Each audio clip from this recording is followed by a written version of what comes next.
Maraming salamat sa napakagandang awit para sa Panginoon at binigyan tayo ng pagkakataon ng Diyos na muli po ay mag-aral ng kanyang salita. At ngayong umaga po, bago po tayo magsimula, tayo pong lahat ay manalangin. Dakilang Diyos na makapangyarihan sa lahat, marami pong salamat, binigyan kami ng pagkakataon na muli po ay makapag-aral ng iyong salita. Mangyari po ay amin pong inaanyayahan na maging kasama po namin sa pagpapaliwanag ang banal na Espiritu. At higit sa lahat, Panginoon, ay aming hindi lang ito maunawaan, naway mai-apply po namin ito sa aming araw-araw na buhay. Maraming salamat, Panginoon, na makalalapit kami sa iyo sa kabila ng aming pong makasalanang buhay at tulungan kami, Panginoon, na makita namin ang inyong kagilagilalas na gawa para po sa bawat isa sa amin. Ito po ang dalangin namin sa pangalan ng Panginoong Hesus. Amen. Okay, ngayon po narito tayo sa ating part 4 ng ating sanctuaries, no? Ay papalapit tayo ng papalapit sa ating po mga pag-aaral na kung saan ay kapupulutan natin ito ng iba yung kaunawaan tungkol sa earthly sanctuary. So ang ating pong pinag-aaralan po ay earthly sanctuary. Ano po? Siyempre po kapag sinabi nating earthly sanctuary, yun po yung sa panahon nila Moises. Pero ito pong mga ginagawa sa earthly sanctuary, tandaan nyo to ha, huwag nyo kakalimutan, tumutukoy sa darating na Kristo. No, sa lahat ng kanya pong ministry, sa lahat ng kanya pong gagawin, no po, na may kinalaman po after ng 1844. Kaya po si Jesus, mga kaibigan, alam natin na noong 8 October of 1844, si Jesus po ay pumunta sa kabanal-banalang dako ng heavenly sanctuary. Kaya sino man sa inyo may pag magtatanong, ano ba ang inyong doctrines? Unique ka, unique. Ito po yung sinasabi natin peculiar. Isa lang, hindi po sabat, sanctuary. Po, tandaan nyo yan. Huwag nyo kakalimutan yan. No? At tayo lang po ang may ganitong aral.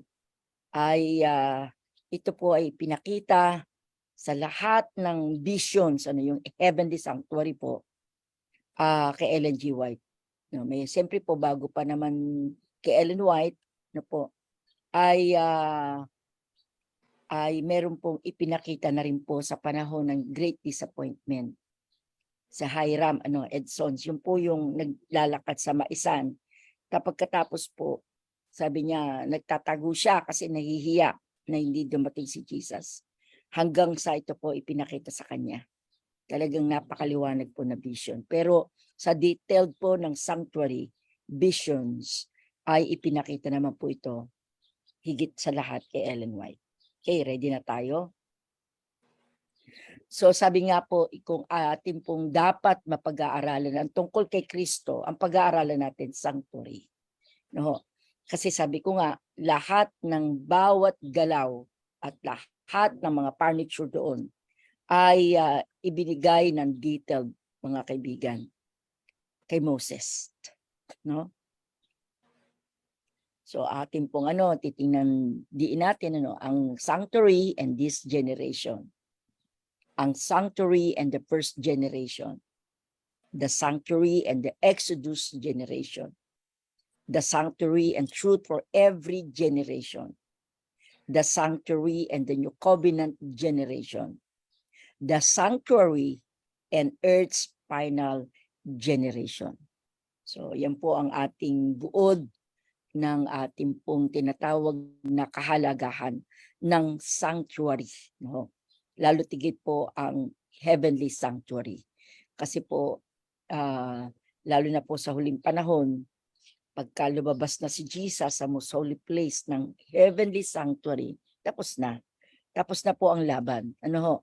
Kaya doon na po mag-withdraw ang Holy Spirit sa lahat ng tao nang mayroon pong nireject talaga nila ang ating pong Panginoon. So yun ang pinakamasakit na parte na tinatawag nating general close of probation. Okay. Ano ba talaga ang significant ng biblical sanctuary? Ano po? Kaya gusto ko po na kung mapapansin niyo nilagyan ko talaga 'to ng iba't ibang kulay, ano, mamaya pakita natin. Kaya nilagay ko diyan ano, for thousands of years, the sanctuary and its services was the focus of the Israelites' worship experience. So after na sila po ay nag-skip doon sa Egyptian slavery, ito nilagyan ko 'to ng kulay. God told Moses.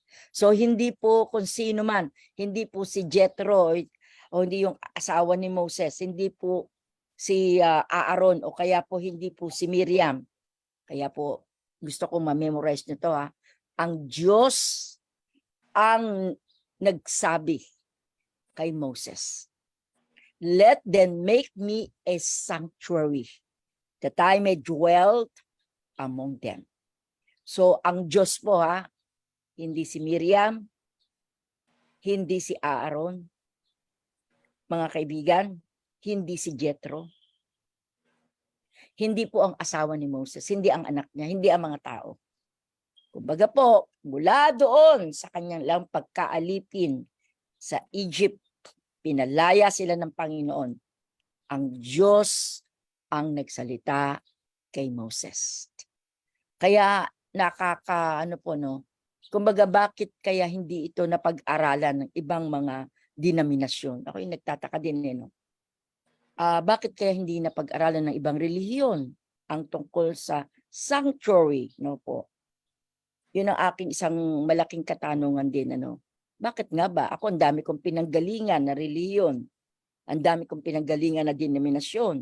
Mula sa Katoliko, nagpunta ako sa Baptist, nagpunta ako sa CCF, nagpunta ako sa tinatawag natin na JIL. So, nakaano din ako ng Iglesia ni Cristo, sa Jehovah Witnesses, sa Mormons, okay, college, maraming pag-aaral, talagang pinagdaanan ko yan. Pero na-recall ko lahat. Siyempre, lahat mare-recall mo, lalo na sa ganitong edad natin.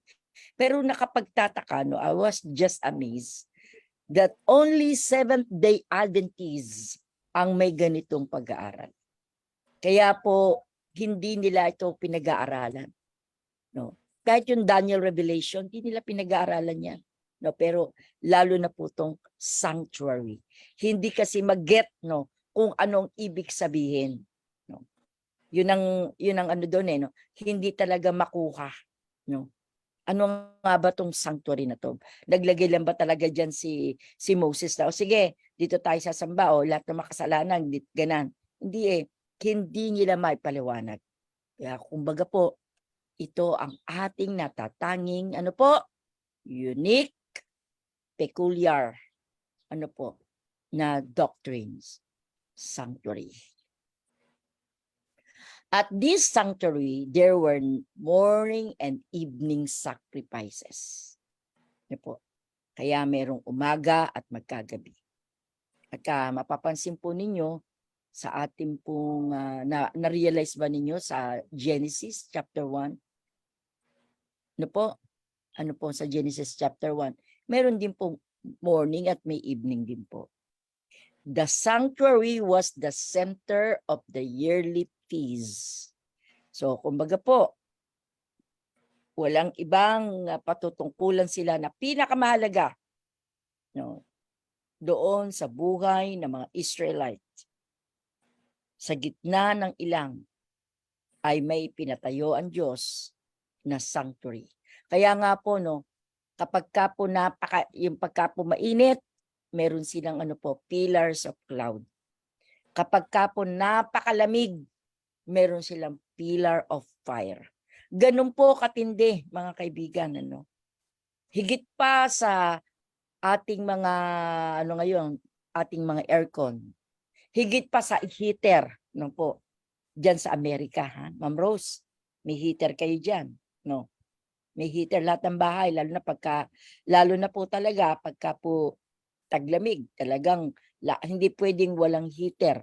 At saan ka makakakita na ang sasakyan diyan, Ma'am Rose, nagda-drive ka, pinag-drive mo ko, inatawa ko, heater, No, hindi sa halip na aircon, heater. Doon sa tinatawag na earthly sanctuary. Opo. May pillar of clouds kapag ka po mainit. Ano po? At saan ka makakakita na sa kanilang 40 years in the wilderness, walang napudpod na sapatos? O, sige nga, kayong mga nakikinig ngayon. Nakailang sapatos na ba tayo? Kayo? Ilang damit na natin ang worn out? No, pambasahan na lang talaga. O, di ba? Pero sila ni isang damit hindi kumupas, hindi nawasak, hindi nasira. Ang mga sandalyas nila, mga kaibigan, ang buong Egypt, kasi na ano ko po yun, napuntahan natin yan. Umakyat pa ako ng Mount Sinai. Papunta ng Holy Land, papunta ng Jordan. Wala pong lugar dyan ng hindi disyerto. Imagine ninyo, okay lang sana kung sambuan hindi 40 years in the wilderness. Pagala-gala lang sila, pero walang napudpod na sapatos, ang sandalyas. Grabe ang Panginoon talaga. Kaya yun ba no, parang tayong mga nagbabasa ngayon ng kwento nila, parang paano pa kaya sila nagduda sa Diyos? Pag nagutom, ayan, gusto nila ay fried chicken, okay, magpapaulan ng Diyos ng ng pugo. O di ba? Pag na ayaw na naman nila yun, sige, magpapadala ako sa inyo ng mana, pagkain ng anghel na yan. O di ba, yung lahat ng mga pagmamahal ng Diyos, hindi pumasok sa puso ng karamihan. Kaya po, kaunti lang ang nangaligtas sa 2 milyon na dala-dala ni Moses. Hindi po 1 milyon lang. Kasi po, ang mga binilang lang ay yung mga kalalakihan. That time, po sa Old Testament, hindi binibilang ang mga babae at mga bata. Kaya po, ang estimate po, lalo na sa writings ni Ellen White, 2 milyon, mga kaibigan. 2 milyon. Imagine nyo yan. Sa 2 milyon, ilan lang ang naligtas? Sa 2 milyon, ilan lang ang nakapasok sa Kanaan? Bakit po, mga kaibigan? Ang ating pong pagkakataon nito na pinag-aaralan upang makita natin, ma-appreciate natin si Jesus. Kaya itong sanctuary, it points to Christ. Every furniture, it points to Christ. No, lahat ng yon, mga kaibigan. Kaya dapat ako po na ma-appreciate natin, grabe ang Panginoon sa ating buhay. Kaya nakakaiyak at nakakalungkot na hindi nila nakikita ang ginawa ni Kristo sa krus. At isa pang napakatindi ang ginawa po ng karamihan sa ating panahon. Ayun, nagpapapako. No? At sila'y nagpepenitensya. So, hindi po nila na arok, hindi nila nakuha ang sinabi ng Panginoon, it is finished. Kaya dito po, sa buhay ng 2 milyong tao sa panahon ni Moses, ang pinaka-center ng kanilang yearly feast, mga kaibigan, at sa araw-araw ay ang tinatawag na sanctuary. Ito pa kaya basta nakakita kayo, dapat ma-memorize nyo. All were invited to come and offer personal sacrifices for their what? Sin. Lahat po ini-invite. Lahat. Kaya nilagyan ko lang ng kulay yan para makita natin. Para saan daw po? Sa kasalanan. At kung atin po mapipil gayon sa ating panahon, lahat tayo nagkasala. Lahat tayo ay nagkamali. Lahat tayo natumba. Lahat tayo nadapa. At wala ni isa sa atin, Roma 3:10, ang magmamalaking hindi ako nagkasala. Kaya Roma 3:23, lahat tayo nagkasala at hindi natin naabot ang kaluwalhatian ng Diyos. Kaya dito po ay mayroon tinatawag na imbitasyon sa lahat. Sapagkat dahil po saan? Ulitin ko pagka naglalagay tayo ng ibang kulay, yun po ibig sabihin napaka-importante. Dahil saan? Sa kasalanan. So, each service reminded the people of a coming Redeemer, mga kaibigan. Kaya hindi pa man nila nakikita si Jesus. Hindi pa man nila nahahawakan ng Panginoon. Alam na ng mga tao roon sapagkat nire-remind sila sa bawat service na kinokonduct ng priest, mga kaibigan, ay may patungkol kanino? Kay Jesus. This sanctuary or the tabernacle was their church in the desert during their journey from Egypt to Canaan. And God had a very specific plan for the building. So ito po mga kaibigan, no? Kita natin 'yan. Sabi rito ng Panginoon kay Moses, according to all I show you, that is the pattern of the tabernacle or sanctuary and the pattern of all its furnishing. Just you should make it. So isa lang po, no? Wala kang ibang gagawin. Kung ano yung sinabi ko, gagawin mo. Kung ano yung aking furnishing, gagawin mo. Kung anong detailed noon, gagawin mo. Yun po ang sinabi ng Panginoon. And once they settled, they built a permanent structure. At alam naman natin yan, mga kaibigan, sa panahon ni David. Kaya lang hindi po ipinatapos at pinagawa kay David dahil nagkasala si David kay King Solomon. Kaya si King Solomon po, kung matatandaan natin, napakaganda niya kayong dedicatory prayer doon sa temple. Tandaan niyo to ha, huwag niyo kakalimutan. Kapag bahay-sambahan at bata, dinededicate. Pag bahay natin, sasakyan, ito ay binibless. So iba po ang idinedicate, iba po yung binibless. Although kasama ang blessing doon sa pagdedicate, pero iba yung kasi sacred. No.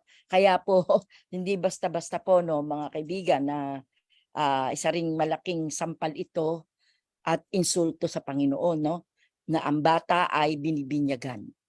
Ang bata ay hindi binibinyagan dahil wala pa silang kakayahang magsisi, tumanggap sa ating Panginoon. Kaya ang bata, mga kaibigan, ay dinededicate. No? Katulad ng bahay-sambahan, idinededicate. No? Kaya iba po ang dedicated na na ating bahay-sambahan at iba yung binibless ang house. Binibless ang sasakyan. Binibless ang anumang gamit. Ano po. Pero pagdating po sa dinededicate. No? Mayroon ba talagang sanctuaryo sa langit? Yes, because there is an earthly sanctuary was made like the heavenly sanctuary. So the Bible teaches us that this heavenly sanctuary is one that the Lord pitched and not man. So ibig sabihin po, kung mayroon po dito sa lupa, pinagawa ng Panginoon kay Moses, na patungkol lahat tinutukoy, pointed to Christ. Mismong ang Diyos ang nag-pitch, mga kaibigan, ng heavenly sanctuary doon sa langit. No, at nung nagkaroon po ng vision si Ellen White, ipinakita po kay Ellen White, mga kapatid, lahat yan. Kaya po, magkaiba po sila. Kung dito sa lupa, ang tabernacle, earthly sanctuary, pinautos ng Diyos kay Moses at ginawa nila lahat. Doon sa langit, ang Diyos mismo ang gumawa. Siya mismo, mga kaibigan. Parang katulad din po yan sa Ten Commandments. No? Kaya mali po yung mga pinapalabas. No, ako elementary O class, pupunta tayo ng sinihan. Bakit? Sa elementary lang ako noon papanorin natin ang 10 utos, bahagi ng ating values. No, yun ang nalimutan, hindi ko nakakalimutan, grade 3 yata ako noon. Tama, grade 3, no? Lahat kami, mga latang grade 3, grade 4, 5, and 6, pupunta ng sinihan. At kausap na ng principal yung may-ari ng sinihan doon. Lahat ipapanood sa amin yung 10 Commandments. Yung talagang grade 3 pa lang ako noon. Siyempre po, pag nung ibinigay kay Moses, apoy, no? Apoy po yung thou shall not kill. Pero yung pala, sa Bible, mismong daliri ng Diyos ang sumulat. So magkaiba, di ba? Kahit pasabihin natin na yun ay sinilang, so nadidistort yung katotohanan.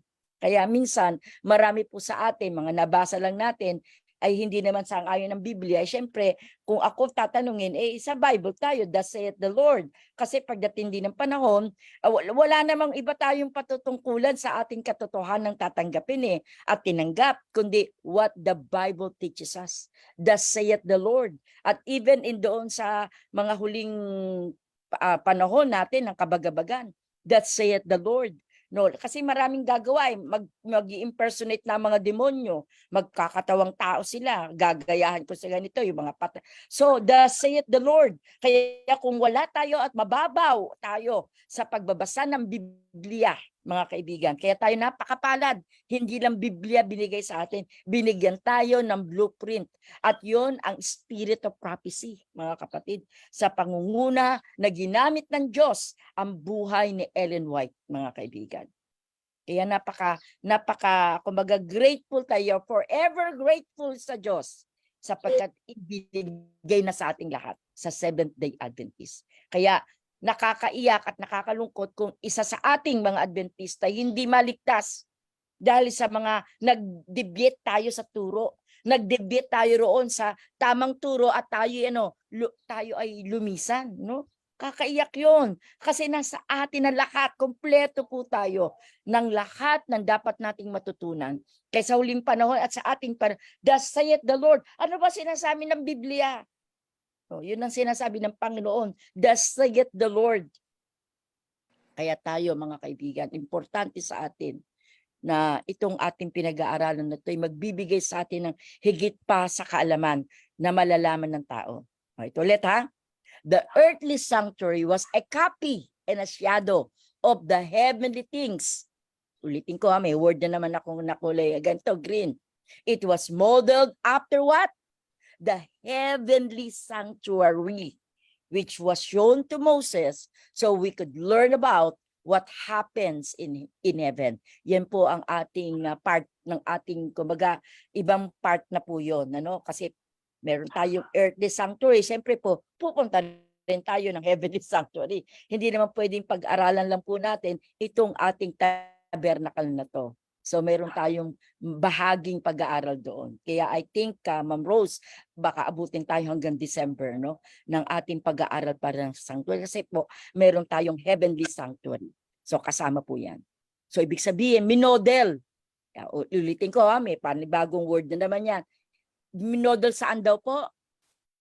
Hinagip lang ba nila kung kanino? Hindi po. Minodel yung itinuro kay Moses ng Panginoon. Saan? Sa heavenly sanctuary. Kaya nga po mga kaibigan, noong 1844, si Jesus pumunta ng most holy place ng heavenly sanctuary.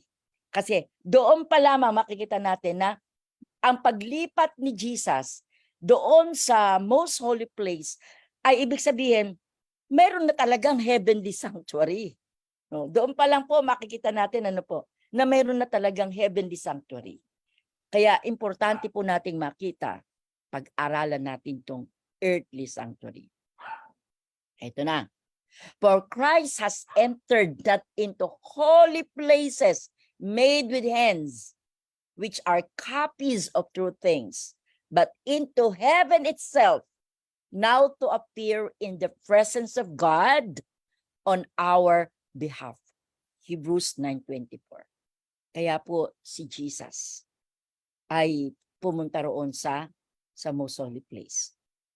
The earthly sanctuary service symbolizes the ministry of Jesus in the heavenly sanctuary, and the various elements pointed forward to the amazing gifts of Jesus Christ. So lahat ng yan, mga kaibigan, ay patungkol sa ating pong Panginoong Jesus. So ito po, ulitin ko ulit natin, ha? Ito yung tabernacle.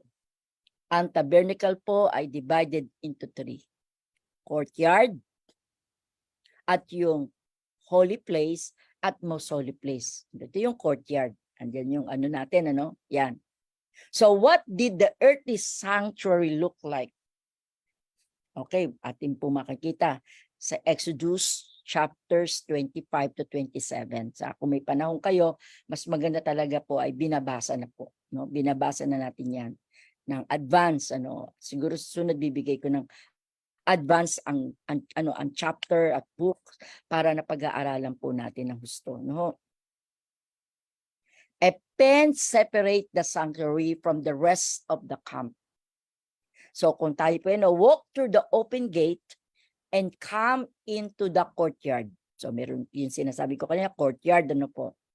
Every article of the furniture, every service, every detail about the sanctuary bears symbolisms of Jesus' ministry for us, for He is the way, the truth, and the life. So lahat ng yon ay sinisimbolize ng ating Panginoong Hesus. Itinuturo sa ating tagapagligtas na si Jesus. Kaya kahabag-habag ang mga taong ibinasura nila ang Panginoong Hesus. Kahabag-habag ang mga taong si Jesus ay ginawa lang taong-tao lang, no? Kahabag-habag ang mga grupo, no, ng mga taong si Jesus ay ginawa lamang propeta. Kahabag-habag na si Jesus ay ginawa lang guro. Kaya may salitang lang, yun lang ang kanilang pagkaalam. Si Kristo ay isa sa ating mga kaibigang Muslim. Si Jesus ay tao lang sa ating mga kaibigang iglesia, no?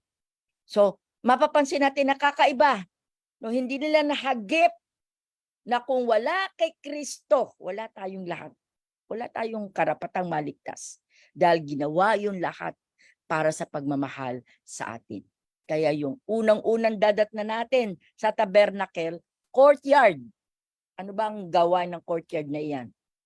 Okay, alam natin, ito yung altar of burnt offerings. This is where the morning and evening sacrifice is offered. This is the place you bring a lamb and sacrifice it for your sin. All these sacrifices point forward to Jesus, the perfect lamb. So mga kaibigan, at yung isang nagkasala, syempre ipapatong niya ang kamay niya doon sa kanyang inoper para natatransfer, yung kanyang kasalanan natatransfer doon sa hayop. At yung hayop na inoper, depende yon sa status ng iyong buhay. No, kaya nga meron pong mga bato-bato, meron pong kalapate, may bull, meron, depende yon sa status ng buhay na pumupunta roon para sila po ay magkaroon ng evening at morning sacrifice na inoper nila. No? Ito pa. This symbolism is reinforced in the New Testament. So when John the Baptist saw Jesus and said, "Behold the Lamb of God who takes away the sins of the world." Ulitin ko, ito nilagyan na naman natin ng ano yan, na ibang kulay at underline. In Christ's redeeming ministry, He offers His blood for our forgiveness and cleansing. So walang iba. Lumakad ka ng paluhod, magpenitensya ka, magpapako ka, magdasal ka ng Ama namin ng ilang beses, magrosaryo ka, gumawa ka ng kabutihan na hindi naman yun ay para ka lang maligtas. Sumunod ka sa utos para ka lang maligtas. Mga kaibigan, yun ay mga mga basura lang po yun, mga kapatid. Bakit ko masasabing basura? Dahil si Kristo lang po ang kaganapan ng ating pong kaligtasan na sa pamamagitan ng kanyang dugo, pamamagitan ng kanyang katawang nabayubay sa krus ng Kalbaryo, ikaw at ako ay may karapatang mga ligtas. Laver. This is a huge basin of water used for the cleansing and purifications of the priest. Throughout the Bible, water is used as a symbol for life and for purity. Jesus offers a fountain of the water springing up into everlasting life. And He promises, "He who believes in me shall never thirst." So hindi po at dyan ang priest, mga kaibigan, ay maghuhugas ng kamay at ng paa. Jesus' ministry offer us cleansing and healing and hope through the water of baptism. Again, ating in-underscore po yung salitang baptism.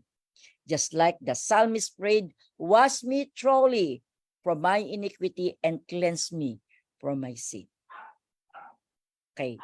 Kung atin po makikita, no? Curtain covered building. Yun, nandoon na tayo. Papasok na po tayo. This is the 2 compartment sanctuary. The holy place and the most holy place. If the veil could be pulled aside, you could see the inside. This is a place only priests can enter. Walang iba pong pwedeng pumasok doon. Yun lang pong priest ang pwede pong pumasok doon. O, ito na yan. Pasok tayo. So, dinaisect natin dito, no? Ito yung holy place. Andito yung priest, no? Altar of burnt offerings, yung ating menorah, at itong ating table of shewbread. At sa kabila naman yung ating, ito yung holy place. Sa kabila po ng veil, no, dinaisect kasi, no, ay nandiyan naman po ang most holy place. Tingnan natin. In the holy place, here are 3 pieces of furniture. The table of shewbread has 2 stacks of bread with 6 loaves in each stack. This bread was made new each week. Doon, bawat linggo, bawat yun po ay Sabat, pinapalitan po yan. Bakit kaya 12? Yun po yung 12 tribes of Israel. So yun po yung 12 yun, Ano ba ang ibig sabihin ng tinapay na naroon? Bakit kailangan pang may tinapay? Naalala natin, papakita natin yan, lalo na pagka sa ang topic natin, Day of Atonement, ano kaya ang ginagawa? Bakit 2 hayop? Bakit po kumakain po ng karne, yung priest, no? Yung yung inoper, sinusunog kasi, tapos may bahagi doon kakainin. Bakit kaya? No, yan ang mga ating pag-aaralan po yan ng detailed. Wala pa po tayo sa priest, ha? Tandaan nyo, wala pa po tayo sa high priest, wala pa tayo sa priest, wala pa tayo sa mga Levite, yan. Ito yan, yung table of shewbread. Ito na, ha? Every Sabbath, the priest would eat the week-old bread. Di ba? Nandoon yung lahat, naka-stack lang doon. Pero kapag po Sabbath, kukunin niya yon, kakainin. Pagkatapos papalitan ulit, every Sabbath yan, ha, ng bagong unleavened bread. Yan. Number 2, this is the 12 loaves of shewbread. 2 piles of 6 loaves each were on pure gold plates on the table. So may plate po roon na gold, made of acacia wood with pure gold overlay. Ito po yung acacia po to, yari, At ito, 3 feet long, imagine niyo 3 feet long times 1.5 feet wide. So ito po, 3 plus 1.5, Yan po yon. At ang height po niya ay 2.25 feet high. So, di natin inimbento yan. Nasa Exodus 25, verse 23. Tapos, gold dishes and bowls were set on the table for offerings of holy bread and frankincense. So, Exodus 25, verse 29. So, nandoon po, kung atin pong babalikan ito, babalikan, yun po yun, nakikita nyo yan. Okay, ito po yung may frankincense, yan. Yung table of shewbread. Bakit kailangan to? Ano ba symbol niyan? Ano po ang symbol? Ito na. I am the bread of life. 12, yun yung 12 tribes. But yung mismong tinapay, si Jesus yun. Sinisimbolize na si Jesus. Na sinasabi ng Panginoon, ako ang tinapay ng buhay. He who comes to me shall never hunger. Lahat ng lumapit sa Panginoon, hindi magugutom. Hindi magugutom. Sapagkat si Kristo ang tinapay ng buhay. Ang salita ng Diyos ang tinapay ng buhay. Dahil ang salita ng Diyos, si Jesus ang nagsulat, siya ang author, mga kapatid, at siya rin ang pinapatungkol ng Biblia. Si Kristo nagsabi, ako ang tinapay ng buhay. Christ's ministry gives us the bread of life through His word. Sa atin naman panahon, ano po binigay ng Panginoon sa atin? ang salita ng Diyos. No? Kaya doon sa Psalms 119 verse 105, your word, O Lord, is a lamp and a light. Ano po ba? Unto my path, unto my feet. Matthew chapter 4 verse 4. Hindi tayo nabubuhay lang sa tinapay, kundi nabubuhay tayo sa bawat salita ng Diyos na namumutawi sa kanyang mga labi. Kaya importante po sa atin. Kaya yung table of shewbread, tandaan nyo, bukod doon sa 12, representing the 12 tribes. Sa kanyang panahon, New Testament, that's representing the 12 disciples of Jesus. Pero yung mismong tinapay, mga kaibigan, representing Jesus, who is the bread of life. Kaya hindi tayo pwedeng mabuhay nang hindi tayo nagbabasa ng Biblia. Ang malimit pong naliligaw, ang malimit pong nadadaya ng dyablo, no? Malimit pong nadadaya ng maling doktrina at aral, yung mga taong hindi nagbabasa ng salita ng Diyos. Tandaan niyo yan. Kaya kapag tayo nagbabasa, nagpipray muna tayo sa Holy Spirit para ipaunawa sa atin. Kasi kahit na paulit-ulit mong nababasa yon, may bagong insight na ibinibigay ang Panginoon sa atin. So paano tayo, no? Tayo pagising, no? Ang hagilap agad natin cellphone. Sorry po ha. Hagilap agad natin gadget. Hindi ba natin gawin na paggising natin pagkatapos manalangin at magpasalamat ay unahin nating pakainin ang ating kaluluwa ng kanyang salita, mga kaibigan. The second piece of furniture is the golden candlestick. There are 7 lights on this candlestick, which are always filled with oil for burning. Ito po, no? At ang tawag po dito ay menorah, no po, sa mga Hebreyo, no? Ano ba? May kinalaman ba? Ano ba kinalaman niyang burning na iyan? Ano ba kinalaman ng golden candlestick? No. Ano po ba yan? Ito yan. The tabernacle lampstand and 7 lamp. So, kung atin pong babasahin sa Exodus 25 verses 31 to 40. Exodus chapter 37 verses 17 to 24. Again, sa John 8:12, si Jesus nagsabi, I am the light of the world. Whoever follows me will not walk in darkness, but will have the light of life. Kaya mga kaibigan, kaya po pala yun, may kinalaman muli kay Jesus. At yung oil na nilalagay doon, mga kapatid, representing the presence and the power of the Holy Spirit. Kaya hindi natin pwedeng isang tabi yan, mga kapatid. Kaya kung mapapansin po natin, kung kayo'y makakapunta po sa bahay ng mga Hudyo, pag lubog ng araw, ang unang nilang ginagawa, mga kapatid, ay ilawan ang mga minora nila. No? Yun po ay yun ang kanilang ginagawa pagsalubong sa banal na araw ng Sabat. Ito ulit, pag sa nakakita ka ng lubog, sabihin importante. Lahat yan importante, pero for emphasis. Sabi ni Jesus, I am the light of the world. He who follow me shall not walk in darkness. So Jesus promises to guide us in his ways. His ministry brings joy and hope to us, and his light can shine through us to give light to others. So kung paano si Kristo, binigyan tayo ng liwanag, ng pag-asa, tayo naman ay magliwanag din upang makita ng ating mga kaibigang hindi mananampalataya ang kahalagahan ng liwanag na dala natin. Kaya hindi pwede sinasarili ang liwanag, ang katotohanan ng mayroon tayo. Kailangan makita nila, tayo masaya. Ba't kaya masaya yung mga Adventist? Ba'y nagpa-pandemic na, umaawit pa. Pandemic na, ba'y namimigay pa ng tinapay at mga ganito. Pandemic na, naggagamot pa. May mga ganon. Dahil yon ang liwanag na hindi mo kayang i-contain sa iyong sarili. Kailangan po ang liwanag na mayroon tayo, magliwanag sa iba rin po.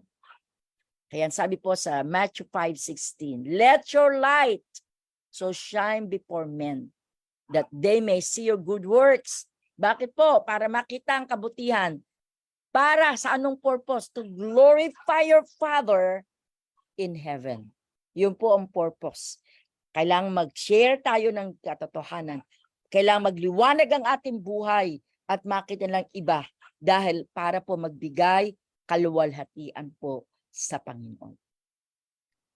Okay, the altar of incense is close to the veil which separate from this room from the most holy place. Incense is burned on this altar and it fills the sanctuary with fragrance. So meron pong nilalagay doon insenso doon sa altar na yon. Kaya ito ho, nakakaano rin, isang malaking insulto rin sa Diyos, ano? Kasi siyempre, lumaki po ako sa Katoliko. Pagka po nagmimisa ang pare, may dala po siyang insenso at kamanyang. Tapos naggagano po siya, no? Parang hindi pa natapos yung ginawa ni Kristo sa krus. So, isang hindi man tayo nagtutuligsa sa kanila, pero yung ba ang mga kanilang tinuturo at pinapamuhay na mali po yun, ano? Kasi po, sabi ko nga, nung dumating si Kristo, natapos na. Hindi na nating gagawin pa ang mag-insenso at kamanyan at mag-share ganun tayo. Pagkatapos tayo magpenitensya, magpapako, ano po. Tapos ang isa pang matindi po, yung hostya nila, at saka yung wine, talagang totoong wine, at yung hostya ay yung ginagawa nila, at ito ay nagiging tunay na katawan ni Kristo. Abay, hindi ho sang-ayon doon ng Biblia. Kaya dito mga kapatid ay mayroong altar of incense. Ano ba ang purpose nito? Okay. Ito yung altar of incense, no? At yung veil na yon, sa likod noon, yung most holy place, naroon yung Ark of the Covenant. Kumbaga sa ibang, Art of the Testament. Kasi po nga, yun yung testament na may kinalaman sa 10 utos, pag-ibig sa Diyos at pag-ibig sa tao. Loving of God and loving of men, no? So yun po ang mga natin. Tingnan natin. Let my prayer be set before you as incense. Praise David the psalmist. So yung incense na yon, insenso yung kanyang usok, pupunta yun doon sa mercy seat, doon sa Ark of the Covenant, Kasi sa Ark of the Covenant, sa ibabaw na yung mercy seat. Our prayer rise to heaven. Jesus hears them and relay them to the Father, interceding for us.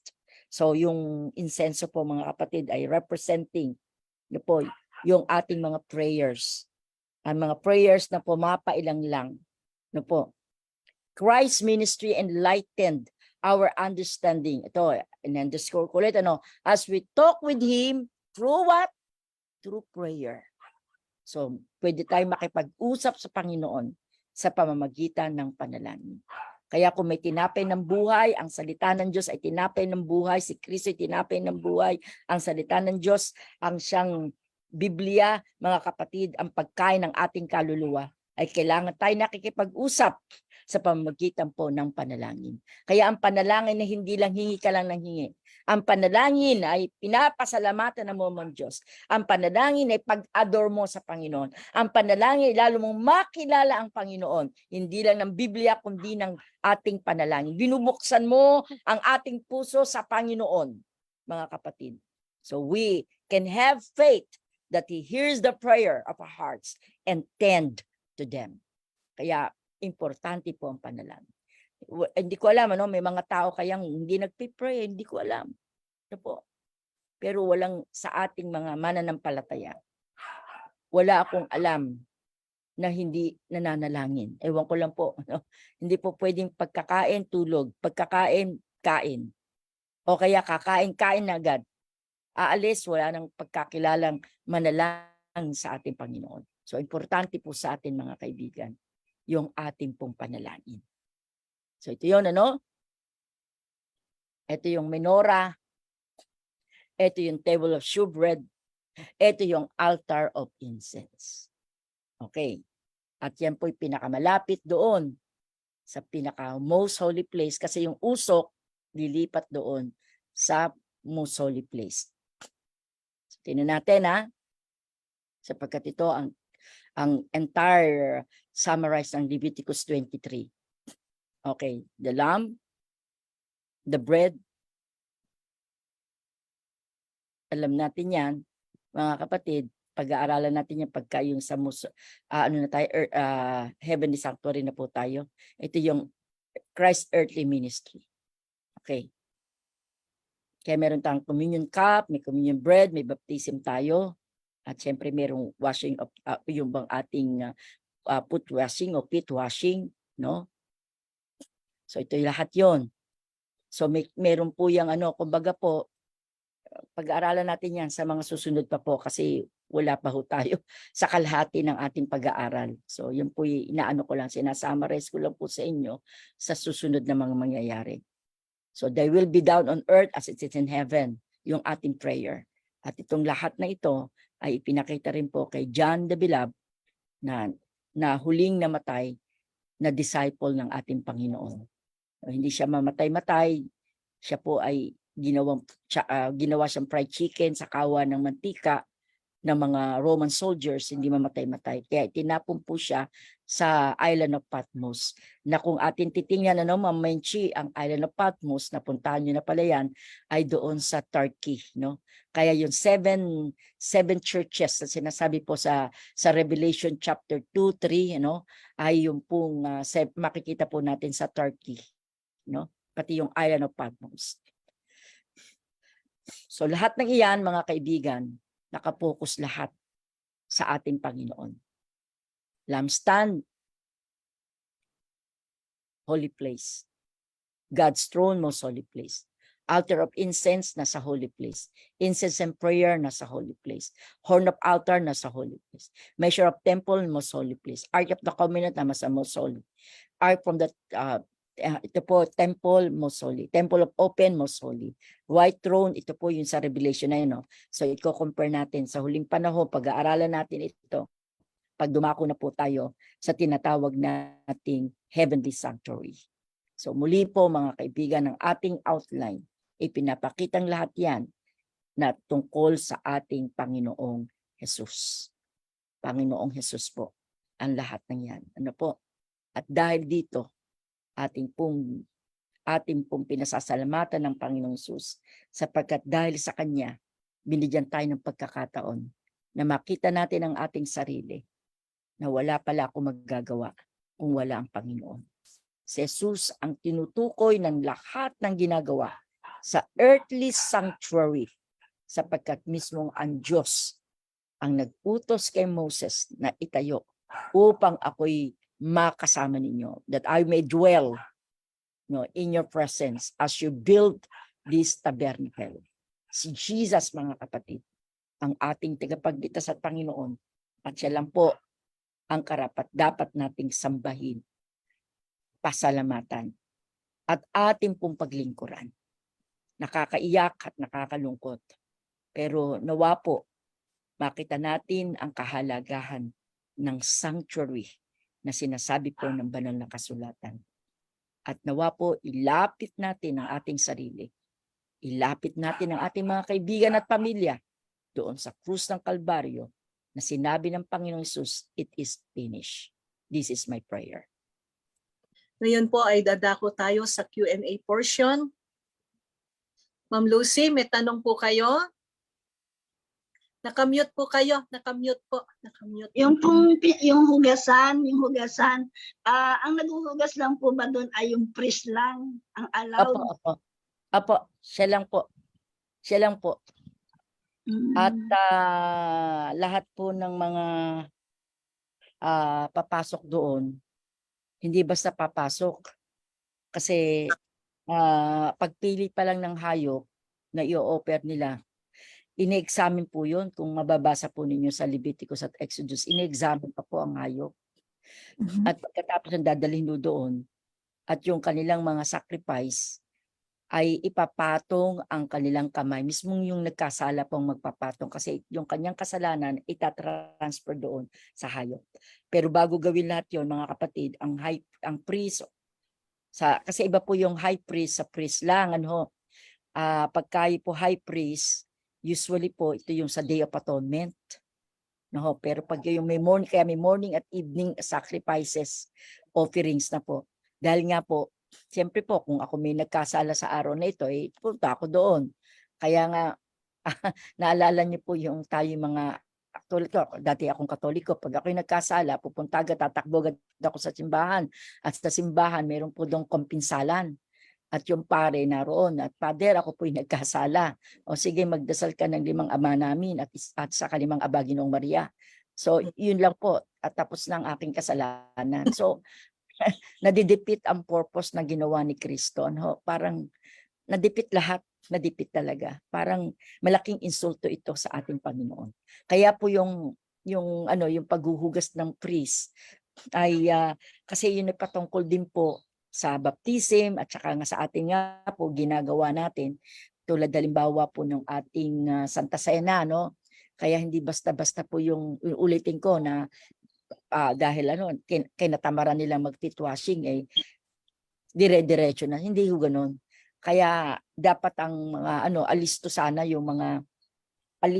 yung lahat ng mga nagmi-minister po pagdating po sa ating Santa Cena. At yan, pinalalabas siya. No? Sige, labas kay lahat. Lahat magpa-participate po sa feet washing. So, napakahalaga po yun. Yung ating laver. Yung pong laver po, yung po ay brassant. So, brass talaga siya. Brass po. Brass. Amen. Salamat po sa kasagutan na itinanong po ni Sister Lucy. So, meron po kayong tanong pa, mga kapatid? Ako po, Sister Rose. Sige po, Ate Sophia. Sabi po dito, Pastor, every Sabbath, the priest would eat the week-old bread. Bakit po, ano po ang reason doon? Bakit po kailangan? Kasi nga po, papalitan nga po yung inulit, di ba, na pag-aral. Kailangan mong palitan every Sabbath. Kaya tayo po, mga kaibigan, mapapansin ninyo, di ba? Kada Sabado, iba-iba ang ating pong kinakain sa sa bahay-sambahan ng Diyos. Ibig sabihin salita ng Diyos. Dito po talagang kakainin niya yung luma, pero hindi po mold yun kasi unleavened bread yan. Hindi yan katulad ng tinapay natin, 'di ba? 'Di ba tayo pag kami unleavened bread, naalala niyo 'yon? Ay yan kahit nga limang buwan yan, hindi nasisira basta nakasealed So ganun din po sa at representing po 'yon sa alam naman natin sa 12 tribes of Israel, pero yung pinakatinapay representing the bread of life, which is the word of God sa ating panahon at siyempre po si Jesus. Okay po, salamat po. Salamat po. Bakit kung hindi daw po na-dedicate ang church, ano po ang mangyayari? Yan po ay tanong ni Sister Edna. Kinakailangan po i-dedicate. Kasi iba yung itinatalaga. Kasi kapag hindi na-dedicate, minsan ginagawang laruan at lahat tayo nakain sa church. Ako po hindi mo mapapakain sa dinedicate na church. Kasi kailangan lalabas ka. Yun ay practice ko nang noong pang bago ko. Pagkatapos ko mabaptize at nakita ko po at nababasa ko sa lahat ng writings ni Ellen White at syempre po sa ating church manual. No? Kaya iba po yung na-dedicate po. At lahat ng bahay-sambahan ng Diyos dapat i-dinededicate talaga. I-dinededicate po yan. Hindi pwedeng hindi. Kumbaga yan, para po sa ikinakasal. Di ba kayo ay magnobyo? Hindi man pwedeng habang buhay magnobyo kayo. Kinakailan selyohan ang pagmamahalan nyo sa pamamagitan ng kasal. So, ganun din po sa bahay-sambahan. Kasi yan sabi nga that I may dwell in the midst of you. So, yun ang ating So, dinededicate talaga. At lahat yan ay sa pag-aari ng Panginoon, lalo ng bahay-sambahan. Kaya yan ay hindi panahon ng maritisan, hindi yan panahon ng laruan. At tayong mga member, huwag po tayong magtampo kung ating anak ay sinasaway. No? Kasi kayo ay magiging katulad ni Eli. Yung si Eli, di ba? Hindi nababoy po ang templo ng Diyos sa pagsiran, pagyurak nila sa kabanalan ng templo. Ayun na nangyari sa dalawa niyang anak, patay. Kaya maingat po tayo sa bahay-sambahan, hindi yan panahon ng tulugan. Mayroon tayo pagkaan tulog doon na, nakahalera na lang sa tulog na lahat. No, at doon Kung saan pa bahay-sambahan, doon pa sa loob ng bahay-sambahan ay nagme-make-upan, ha? Nagkaano pa ng naggaganon pa. Meron naman CR, eh di doon na lang sa CR o kaya sa bahay, di ba? Doon pa parang parang hindi talaga ano, parang ginawa na natin common yung bahay-sambahan ng Diyos. Di ba? At mapapansin mo pag kay nagkaroon ka ng sa ating Pilipinas, sa ating Pilipino ay uso yung bayanihan. Eh ako naging district pastor ako, eh karami-rami kong mga napuntang, siyempre pag ikaw ang nagsabing tayo magbayanihan, di dapat ang pastor ay nandoon din, hindi nga naman pwede utos ka lang ng utos.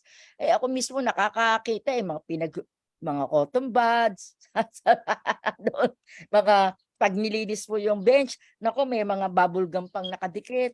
Parang sabi ko, bakit ganito ginagawa nila? At every Sabat nilang tad na ng yung kung may mga bench na merong lagayan, abay, tad na ng balat ng candy, biskwit, pati yung mga sachet ng nga yan, yung mga iniinom. Parang sabi ko pa, hindi na tayo nahiya sa Panginoon. Kung naroon sa gitna natin ng magagawa kaya natin yan. So kailangan po pag sinabi nating dedicate talaga ang church, wala tayong ibang pagtutungkulan doon sa paglilingkod. Bagkus tayo ang tagapag-ingat ng bahay-sambahan ng Panginoon. Nabigyan natin po ng malaking respeto ang bahay-sambahan ng Panginoon. Opo. Salamat Yun, po. itanong dito. Ang problema po, Pastora, pag sinawa, ikaw pa masama, ay hayaan nyo lang kayong masama. Pero ang maganda po niyan nga di ba, doon sa Habakuk, sabi nga, let all the people keep silence, Kaya nakakaano nga huwag tayong matakot, huwag tayong manghinawa. No, ang ating pulpit decorum, ang pulpit decorum, huwag kayong hahayaan na aakyat po ang mga magpapastoral reading ng prayer ay gamit ay cellphone. Wag po. At yan ay alam niyan sa mga distrito ko pong napuntahan. Sa mga distrito ko po na last na pinuntahan ko, pinapa-approve ko pa yan sa church board. Walang aakyat diyan, kay presidente pa yan. Walang aakyat diyan na walang dalang Biblia. Minsan nakakaiyak magbabasa ng scripture reading dala ang cellphone. Gawin mo na lang yan diyan sa baba, pero sa pulpito wag niyong gagawin. So nakakahiya naman kay Jesus, 'di ba? Talaga namang ako talagang sobra na ang ginagawa natin sa Panginoon, sobra talaga. At itong ating ginagawang pag-aaral na to, hindi para magpuna tayo sa iba. Opo. Hindi ganun para matuto tayo at makita natin ang ating pagkakamali at ating magawa, mga kaibigan, yung mga bagay na dapat nating gawin na tama. Kaya huwag kayong matakot, Ma'am Hilda, huwag kayong matakot na manaway. At siguro po, gawin nating ang pananaway po ay in a lovely tone. Kasi minsan yung ating gesture, yung tone of voice natin, So wag kayong kailangan po ay tayo tatayo kung ano ang tama. Amen. Salamat po. Good morning po. Salamat Sige. po, Dilinaw. Kasi ako po nagisnan ko na yung pastor ang naghahati nung tinapay. Pero ngayon po, mga diakonisa na po yung naghahati-hati ng tinapay sa Sena. Okay. Pagdating po naman doon sa tinapay, kasi ang diakonesa po inordain din sila. Wala pong, tatandaan nyo to sa ating church manual, wala pong nagsiserve na elder, deacon, deaconess na hindi na-ordain. Ino-ordain ho sila. So, ino-ordain po sila. So, ngayon, kaya nga, di ba, yung iba, mabilisan, madalian, Sabado doon palang nag-aayos ng mga ganito at ganoon sa Santa Cena. Kaya kung sino na lang ang naghahati. Pero hindi naman po lahat yung hinahati. Pero kung gat maaari po, pastor na lang ang maghahati. Total, ang juice naman, yung ating grape juice, ay isinali naman yun ng deaconess, diakono o kaya elder. Basta po sila'y ordain. At ang tinapay po, yan, pagpatiwala na po natin yan sa pastor dahil yan naman po may hati-hati na Madali lang po gumawa ng unleavened bread. Sabi ko nga kahit po kayo, pwede kayong gumawa kawali lang kahit hindi, walang oven kayang-kayang gawin. Pero maganda po talaga na yung sa wine po, pagkatiwala na po natin sa ating mga ordained na deacons, deaconess at elder. Pero doon po sa tinapay, hayaan nyo ng pastor kasi ano yan eh, Oo. may significance po yan. Opo, thank you po. O, ito may tanong dito. Pastora, sa Israel po ba may ginagawa daw templo dalawa, may dumating na red? Gagamitin. Okay. Madali lang po ano yun yan. Yan po ngayon ang kanilang ginagawa sa Israel. No po, kaya nga po parang sumusunod sila doon sa tinatawag na prophecy. No, prophecy po sa Bible. Pero wag na natin pakialaman po yung ginagawa ng Israel. Basta ang pinakamahalaga po mga kaibigan, ito ang mangyayari ha. Tandaan niyo to, wag niyo kakalimutan. Hanggat ang Israel o Hudyo ngayon sa ating panahon, Hudyo ang tawag, ay nananatili po silang sumusunod sa utos ng Diyos, hindi sila pababayaan ng Panginoon. Alam ba ninyo ang mga Hudyo po ha, mga Hudyo, ito po sa Israel po, totoo po yan. At yan po ay nakalagay sa CNN News. No? Nabasa ko din po itong nagtanong na ito. Hayaan nyo lang sila. Kasi ang ano dyan, kumbaga po, yung paglaban po, kung ating babalikan po ang panahon po ni Abraham, no po, sa panahon ni Abraham, sino po ang kanyang super alalay po ni Sarah?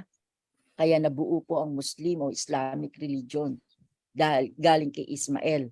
Hagar, no, si Hagar o Hagar, no. At ngayon nabuo po ito, no, at pinahintulot nitong si Sarah, nabuo ang kanyang asawang si Abraham, at yun po nabuo po ang Muslim. So doon po nung napatalsik po ang mga Israelite, pumunta sila sa iba't ibang lugar.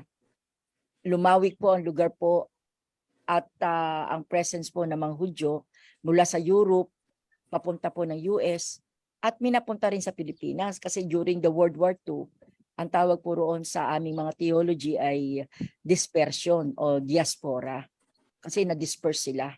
So ang ginawa ng mga Muslim, nagtayo sila roon ng kanilang mosque. Ito ang mosque, ang pagitan lang ng mosque, kasi narating natin ito, ay yung Wailing Wall ng mga Hudyo. So ngayon, para nila, magtatayo rin kami ng sa aming sariling temple. Yun po yun, yung ikalawang temple.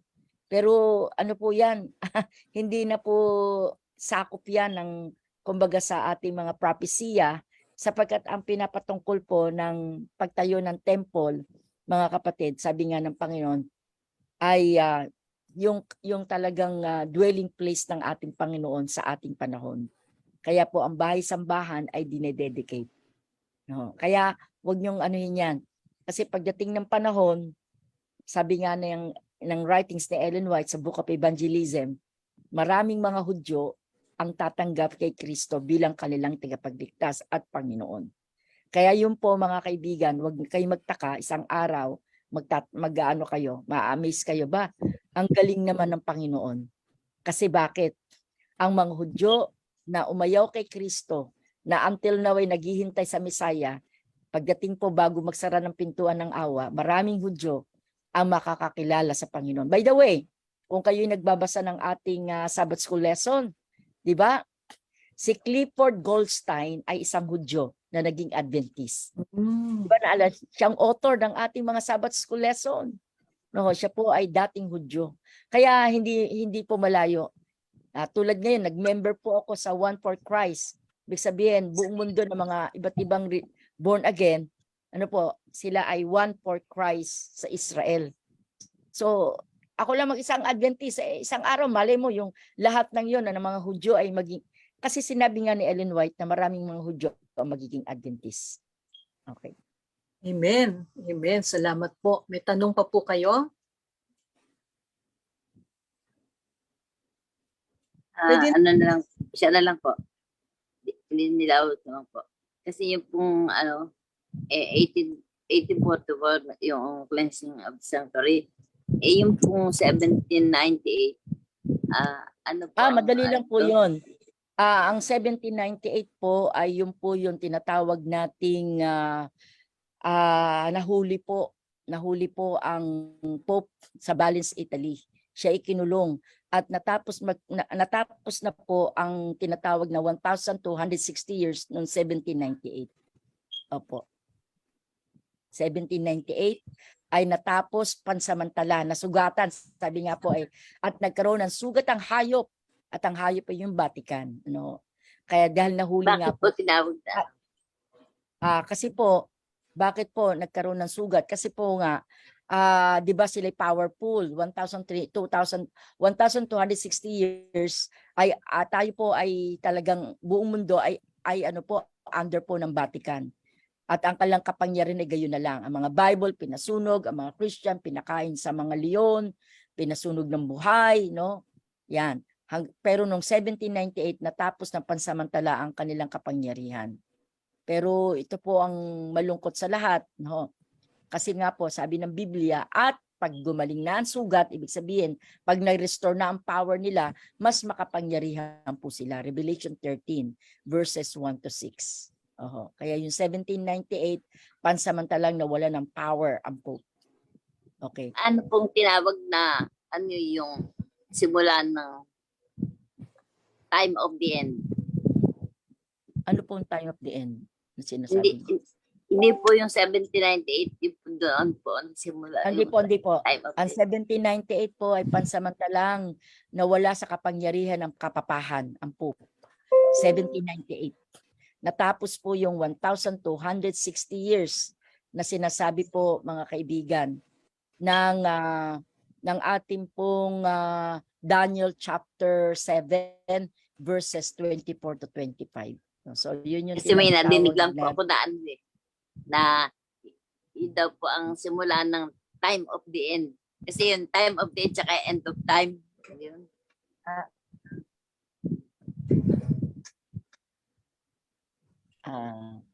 wag po natin i-confuse ang ating sarili. 1798 sa Valens, Italy, kinulong hanggang namatay. So that is the end of the Vatican's power, temporary. But when the power of Pope that has been restored in 1929, mga kapatid, sa pangunguna ni Karl Marx, pangunguna po nila Gasparov, ano po, sila po ang mga dahil sila po ang nagtatag din po ng communism. Sorry po very baka ako'y mamaya niyan ay talaga ipahanap na nila ako. Hindi man ako natatakot. Pero yun po ang nagtatag po ay Vatican. Okay. So pansamantala po 1798 natapos po sila. Thank you po. Sa Pastora, may tanong po ako. Saan po nakuha ng mga kaibigan nating Katoliko yung teachings na ang pare o ang papa ang kahalili ng Diyos sa lupa? At saka saan? Oo, kasi tumutupad lang sila sa hula ng Daniel 7 verse 25. They will speak pompous word against the Most High. Diba? At saka sabi ganun, yes, yun, pompous word among the Most High. Ibig sabihin doon nila nakuha yun. Kaya nga po yung vicarious Filidae, ako ang kahalili ng Diyos. Yung vicarious Filidae na nakasulat sa kanilang tiara. Kasi po ang mga Pope ay may tiara at nakasulat yung Latin words vicarious Filidae. So kapag kinumpit yung vicarious Filidae, sabi ng Revelation chapter 13 verses 15 to 17, kung may karunungan ay mabibilang mo ang bilang ng hayop. At ang bilang ng hayop na ito, ng tao ay 666. Kaya pagka kinumpit mo yung vicarious Filidae, it will arrive doon yon sa 666. Okay. Salamat po. Sana lang po, Pastora. Yun pong, saan naman po nila kinuha yung sabi nila na yung dugo at yung ostya at saka po yung tunay at katawan. Yun ay teaching nila. Ang tawag nila rito during the time of Martin Luther, na kumbaga yun ang tinutulik sa din ni Martin Luther nung siya ay naging Kristiyana, no? Na convert na si Martin Luther. Kaya nga naglagay siya sa Wittenberg Church ng Germany, no, ng Catholic siya, yung 95 Theses. At ang tawag doon sa Catholic ay transubstantiation. So talagang nagiging tunay na dugo ni Kristo at saka nagiging tunay na katawan ni Kristo yung hostya. At ang hostya, no, kasi ako'y Katoliko dati, kailangan matuno din sa ilalim ng dila kasi pag umangkyat sa ngala-ngala ay hindi napatawad ang iyong kasalanan. At yun ay sinasawsaw talaga sa tunay na na alak. Kaya nga lahat ng pare lasenggo kasi sila ay umiinom ng alak. Totoong alak yun, totoong alak. So, Ano po ang magandang na Bible verse na mapatunayan na hindi yun ang katotohanan? Abay, napaka natin. Di pag-aralan natin, ibigay sa kanila ang tunay na teachings tungkol sa kamatayan ni Kristo at yung tinatawag natin na Lord's Supper. So yun ang dapat na teachings nilang matutunan. No? At yun ay mga imbento lang nila. No, marami silang inimbento. Hayaan nyo pagka ilalagay natin dito, ipopost natin dito sa ating mga pag-aaral yung mga particular date na ginawa nila kung kailan nila inimbento ito at nilagay. At yung infant baptism, like infant baptism, ginawa nila yung 14th century. So nag-a-add sila ng kanilang mga teachings na mali. No, siyempre ang mga tao, yun ang unang nakagis ng turo, di sunod na opo lang ng opo. Okay. Salamat po, Pastora. So mayroon pa po kayong mga tanong, mga kapatid? Okay, palagay ko maliwanag na po. So maraming salamat po ulit, Pastora Jade, at sa mga nagtanong, thank you po sa inyo.